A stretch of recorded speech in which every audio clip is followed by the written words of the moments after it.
Hi, I'm Russ Weninger. I'm a lawyer at Weninger Zhang. Today I want to talk about a few considerations in choosing a guardian. There are a number of things to think about when choosing a guardian for your children and your will, and here are some of the things that I think are the more important things to think about. Ideally, you want the person you're considering to be the guardian to live near you and your children. The closer the better. If they live in the same city or even in the same part of this city, that's great. If they live in the same province, that's pretty good. If they live in the same country, that's okay. Do people sometimes choose guardians who live outside of the country? Yes, and that's not always a bad idea. However, you should keep in mind the disruption that your child will experience if they're forced to move to another country. This is likely to be more disruptive the older your child gets. I usually recommend against picking a senior citizen as a guardian. Likewise, you also want to avoid picking an 18-year-old, at least in most cases. You want someone who's mature, but not so mature that they're about to be admitted to a nursing home. It's best to pick someone who's close to you and your children. This usually is a relative, but it could also be a close personal friend. Now remember, it's a lot to ask of someone to take your children. While the likelihood of you leaving your children orphaned may be small, guardianship is still something that most people won't be willing to consider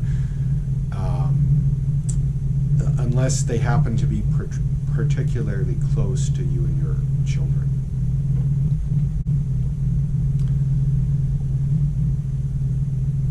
One thing to think about is whether your children and their possible guardian will be able to communicate with each other in the same language. If not, your choice of guardian may not be the right one. Does your choice of guardian have legal immigration status in Canada? If not, would your children be able to legally live, go to school, and eventually work in the country where your guardian lives? If not, you may want to consider other alternatives. Another thing to think about is, do you and the person you're thinking of listing as a guardian, do you share basic values regarding things like raising children and the importance of education?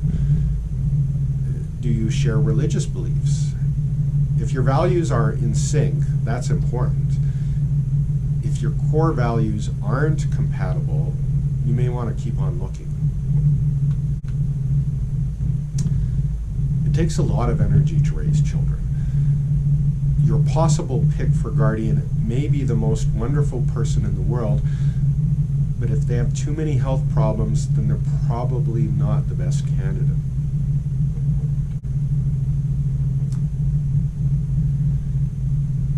Money isn't everything.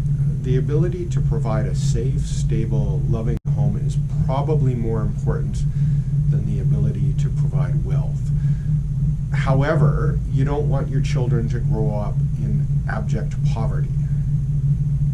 If your estate has the funds, it can compensate the guardian of your children for their expenses. However, if your estate doesn't have the funds, you may want to pick someone who's relatively financially secure.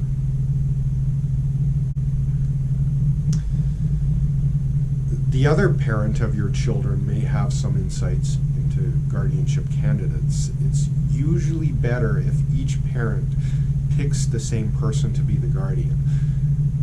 You and your spouse or partner may have different preferences. For example, you may want to pick one of your siblings and your spouse may want to pick one of their siblings. But coming to a consensus on guardianship is far preferable to a situation in which the wills of the parents are inconsistent with each other on that crucially important choice. If you have any questions or comments, please feel free to leave them in the comment section. Thank you for watching.